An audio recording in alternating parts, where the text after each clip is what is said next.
I remember that night like it was yesterday. My family was gathered for a simple dinner at my mum's house. Everyone laughing, eating, the usual chaos of a family gathering. But it was far from ordinary for me.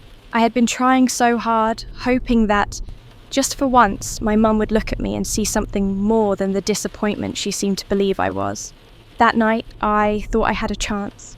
I had spent hours helping in the kitchen, picking the right outfit, trying to make everyone proud.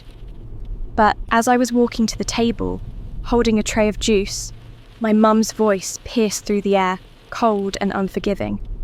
"You'll never amount to anything," she said, her words slicing through the moment like a knife. My heart stopped. I could feel every eye in the room on me. And in that instant, I knew this was the breaking point. I ran to my room, the sting of her words echoing in my mind.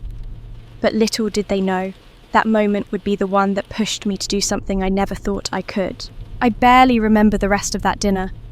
The words my mum had thrown at me replayed in my head on an endless loop. "You'll never amount to anything." It was like a heavy weight that sank deep into my chest, squeezing the air from my lungs.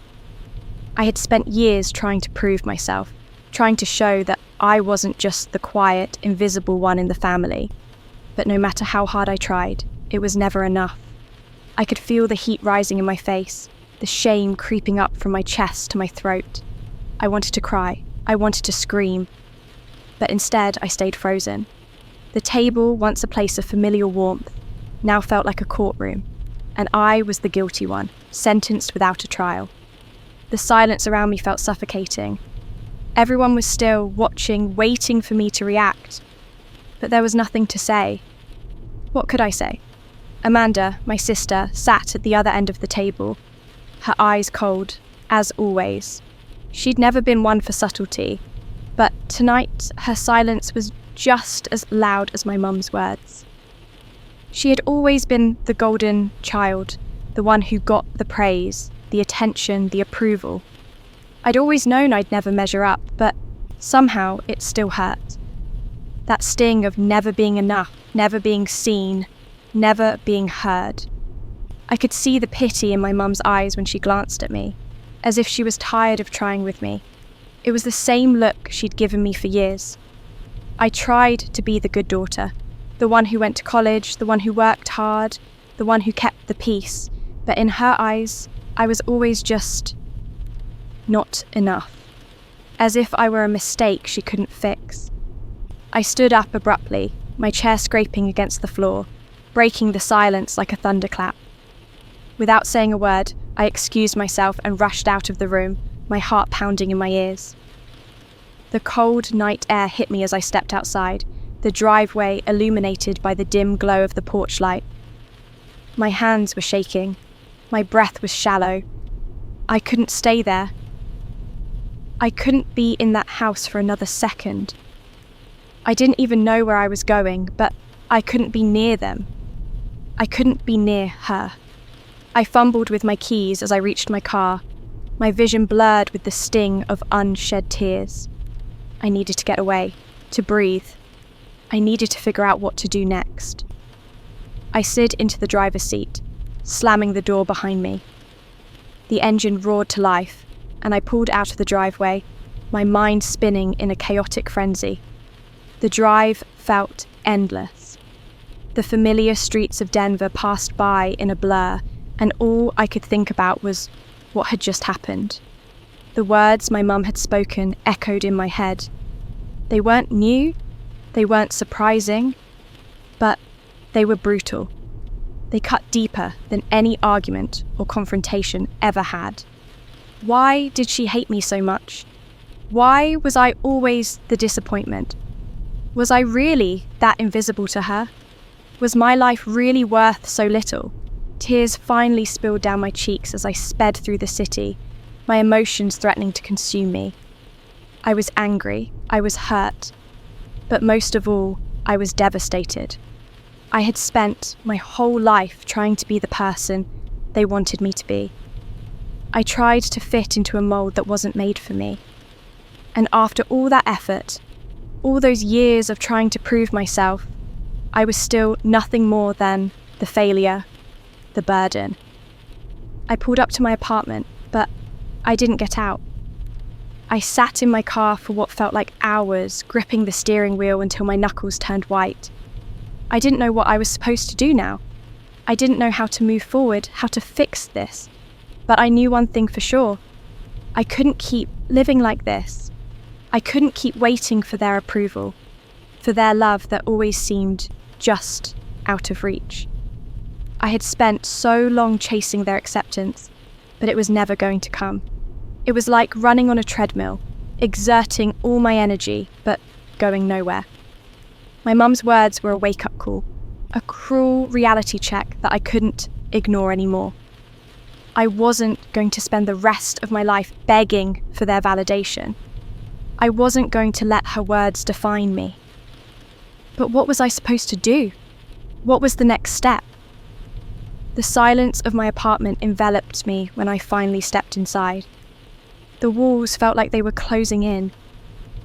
I walked to the couch and sank into the cushions, my body heavy with exhaustion.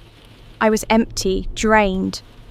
But there was something else too, something small, almost imperceptible that began to stir inside me. A flicker of something that I hadn't felt in years, something other than defeat. It was anger, but not the kind of anger that made you want to lash out.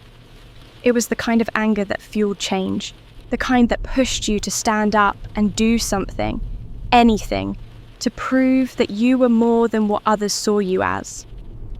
I wasn't going to let my mum's cruel words be the end of my story. No, this wasn't where it ended. It was time to take control. I didn't know exactly what that would look like, but I knew I had to do something. I couldn't sit here and let her win. I couldn't let them win. So, I grabbed my phone, opened the Notes app, and began writing down everything I could do. Everything I wanted for myself. For once, it wasn't about them. It was about me. And no matter how hard it was going to be, I was ready to make the changes. Because I knew something now, something I had never known before. I wasn't their disappointment, I was something more. And tomorrow, I was going to prove it. The next morning, I woke up with a sense of purpose I hadn't felt in years. The night of my mum's words had been a storm, raw, chaotic, and emotionally draining. But as the sun rose, it felt like the storm had passed. I was tired, sure, but more than that, I felt something shift within me. It wasn't just anger. It was a quiet strength, a realization that I no longer needed to beg for approval from anyone, especially not from them. The game had changed, and I was no longer playing by their rules. I walked to the kitchen and made my coffee, still feeling the weight of the previous night. But this time, it felt different. I wasn't going to let their words define me. I was done being their disappointment, their afterthought. They had made it clear I didn't fit in their world. But that didn't mean I was worthless. No, it meant that I needed to build my own world, one where I decided who I was and what I was worth. It was time to stop shrinking, to stop apologizing for existing the way I was. The first step was simple but powerful. I opened my laptop. The screen flickered to life and I stared at the blank page in front of me. It was like standing at the edge of a new chapter, and this time, I was writing it. I started by searching for non-profit organisations that focused on causes I had always been passionate about: immigrant rights, education, youth development. I had spent years working for a cause I loved, but I had let my family's rejection overshadow my dreams. I wasn't going to let that happen anymore. I typed up my resume, updated it with the new skills I had acquired over the years. I even started researching job opportunities, something I had put off for so long because I didn't believe I was worthy of pursuing a career I loved. But today, I wasn't hesitating. I was applying. As I clicked submit on my first job application, a small spark of pride ignited within me. It wasn't a victory yet, but it was a start. A start that was mine and mine alone. The real shift was happening inside me. I wasn't doing this to prove anything to my family. I wasn't doing this to seek their approval. I was doing this for me, for the person I had buried for so long. The next thing I did was call the public speaking coach I had been hesitant to reach out to for months. I had always been terrified of speaking in front of people, but I had come to realize that it was something I had to face. It was no longer about shrinking away from fear. It was about confronting it head on. Hi, this is Jessica Miller. I'd like to inquire about your classes. My voice was steady, calm, no tremors, no hesitations. It felt good to speak up, to take action. I wasn't just sitting back anymore hoping things would change. I was making them change. It was then that I realized something. This wasn't just about fixing what had happened the night before. This was about reclaiming myself, about stepping out of the shadow of my family's expectations and stepping into a future I could be proud of. A future where I called the shots, where I was in control of my own narrative. The freedom that came with that realization was both overwhelming and liberating. I started thinking about how I had spent my entire life trying to fit into a mold that was never meant for me.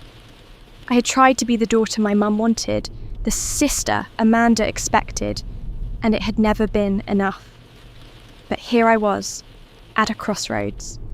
I could either continue trying to please people who would never accept me for who I was, or I could forge my own path. And that path, as terrifying as it seemed, was beginning to feel like the only way forward. That afternoon, I grabbed my phone and texted Ryan. He had been my rock for the last few years, always supportive and never judging. I needed someone to talk to help ground me as I made this leap into the unknown. Ryan, I'm done waiting for their approval. I'm taking control of my life. I'm doing it for me this time. I'm scared, but I can't keep living like this. Do you think I'm crazy? Within minutes, his response came through. You're not crazy. You're finally waking up to your own worth. I'm proud of you, Jess. That text felt like a weight lifting off my chest. For the first time, I felt like I wasn't alone in this journey. I was going to do it. I was going to build a life that was mine, free from the expectations and judgment of others. That night, I sat at my desk, planning out the next step. I would apply to more jobs. I would push myself to improve. I would take public speaking seriously. I would prove that I wasn't the failure they believed I was. I would prove that I was more than enough. The next day, I took another step, and then another. Each step was small, but each one was mine.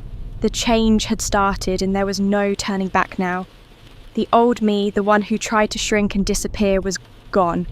In her place was someone stronger, more determined, and ready to take on whatever came next. The path wasn't going to be easy, but I knew one thing for sure. I was no longer walking it alone. I was walking it for myself. And that was the only person I needed to be. The next morning, I woke up with a renewed sense of determination. The weight of the previous day's emotions still lingering, but no longer overwhelming me. I had taken the first step toward change, and now it was time to take more. I didn't want to be the person who just sat around stewing in her anger and disappointment. I wanted to be the one who got things done, who took control of her own life, even when the world, or in this case my own family, seemed determined to keep me down. I sat at my desk, the sunlight filtering through the blinds, casting long shadows across the room. My laptop was open in front of me, a blank canvas waiting to be filled with action. I had spent the past few years in a job that didn't fully ignite during my passion. Sure, it was fulfilling in its own way, but it wasn't where I wanted to be long term. I knew I was capable of more, but I had let fear and self-doubt hold me back. That changed today. I clicked on job boards and began applying for positions that I had always wanted but had been too afraid to reach for. Non-profit organisations focused on youth development, immigrant rights, education. These were the causes I cared about, the work I knew I was meant to do. I'd never had the courage to push forward, always second-guessing myself, wondering if I was qualified enough, if I was good enough. But that voice, the one that had once been silenced by years of judgment, was gone. I wasn't going to let my family's disapproval decide my fate anymore. I filled out applications, my hands shaking only a little as I typed. With each submission, I felt the weight lifting off my shoulders. This wasn't just about getting a new job. This was about reclaiming my sense of self-worth. It wasn't about proving them wrong. It was about proving to myself that I was enough, that I had something to offer the world beyond the walls of my family's expectations. By the time I submitted the third application, I was starting to feel a sense of momentum. The heaviness in my chest was slowly being replaced by a lightness, a feeling I hadn't experienced in a long time. I wasn't just moving through the motions anymore. I was actively creating my own future, and that felt good. Next, I turned my attention to the public speaking class I had been too afraid to take. Public speaking had always been one of my biggest fears, but I knew it was something I needed to conquer. I had spent years hiding in the background, allowing others to take the spotlight while I quietly shrank away. No more. I found a local coach who specialised in overcoming stage fright and signed up for her class. I hesitated for only a moment before clicking submit. The fear was still there, but it was no longer paralysing. I was taking action, and that was all that mattered. As I looked at the schedule for the public speaking course, I realised something important. For so long, I had let my family's opinions dictate my self-worth. But now, for the first time, I was making decisions based on what I wanted, based on what would help me grow. I didn't care if my mum or Amanda thought it was a waste of time. This was for me, not them. I didn't need their validation anymore. I didn't need anyone's approval. I had spent my life chasing after it, and now I was done. It wasn't just about the job applications or the class I had signed up for. It was about changing the narrative of my life. I wasn't the girl who spilled juice at her mum's birthday party anymore. I wasn't the girl who took her mum's cruel words to heart and let them destroy her. I was someone who was standing up, someone who was taking charge of her future. And I had never felt more alive. The next step was the hardest, the one I had been avoiding for months. I picked up my phone and dialed Ryan's number. It was time to tell him about my mum's words, about how they had crushed me, but I had also realised that I couldn't keep holding on to the hurt. I couldn't keep pretending everything was okay, that it didn't bother me. I needed to talk about it, to get it out of my system. "Hey, Jess," Ryan answered, his voice warm and comforting as always. "How's it going?" I swallowed hard, gathering my thoughts. "Ryan, I just need to talk. About last night. My mum, she said something that really hit me. She told me I'd never amount to anything. And I don't know why, but it really broke me. I've been trying so hard for so long, and it feels like nothing I do is ever enough." I heard him pause for a moment, then he spoke with a calm reassurance that I needed to hear. "You don't have to prove anything to her, Jess. You're so much more than what she thinks of you. You know that, right? You've always been more. And now, it's time for you to show the world just how incredible you are." His words settled over me like a warm blanket, easing some of the tension I had been holding. "Thank you, Ryan," I said, my voice barely above a whisper. I needed to hear that. "Of course. You're doing the right thing, Jess. Keep going. Keep fighting for you." That was all I needed to hear. Ryan believed in me. And now it was time for me to believe in myself. I had taken the first steps, but this was just the beginning. I was going to keep pushing, keep moving forward. For the first time in a long time, I knew that I was on the right path. The anger, the hurt, the years of living in someone else's shadow, they were all still there, but they no longer defined me. I was defining myself now, and nothing, not even my mother's cruel words, was going to stop me. I was taking action, and nothing was going to hold me back. Weeks passed, and I could feel the changes in me, even when the world around me remained the same. Every day, I woke up with a clearer sense of purpose. The job applications I had submitted started yielding responses, and though I hadn't landed my dream job yet, I felt a surge of confidence with each call I received. I was moving forward, building the future I had always wanted, one step at a time. The public speaking class was a challenge, but one I welcomed. At first, my hands would shake, and my voice felt tight in my throat. But as the weeks went on, something remarkable happened. I grew more comfortable. I found my voice. The first time I stood in front of the class and delivered a speech without stuttering, without retreating into myself, felt like I had conquered a mountain. Every session was a victory, a reminder that I could do hard things, that I wasn't the scared, shy girl I used to be. As for my family, I hadn't heard much from them after that night. My mum and Amanda remained distant, and the silence that followed was deafening. Part of me still craved their approval, still wanted to hear that they were proud of me, but the other part, the stronger part, realised I no longer needed that validation. The silence was their way of showing their disapproval, but I had come to see it as freedom. The longer they stayed quiet, the louder my actions spoke. One evening, about a month after the dinner, I received a text from my mum. It was simple, almost too simple. "I've been thinking about what happened. I'm sorry for what I said." I stared at the screen, my finger hovering over the keyboard. I could feel the weight of her apology. It wasn't perfect. It wasn't the kind of apology I had always wanted, filled with remorse and understanding. But it was a start. I had spent so long chasing after her approval, but for the first time, I realised that I didn't need it. Her words didn't carry the same weight they once did. I wasn't the same person who needed her approval to feel worthy. I had already forgiven myself.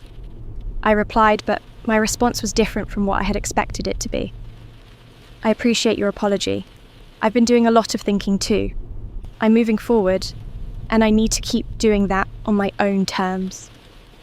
It felt like a final release, a closing of a door I had been clinging to for so long. I wasn't going to keep waiting for them to change. I wasn't going to hold on to their toxic love, their conditional approval. I had learned that love doesn't have to be earned. It should be freely given, and if it wasn't, I had to let go. Days turned into weeks, and the more I invested in myself, the more I realised how far I had come. The job offers kept coming, each one more exciting than the last.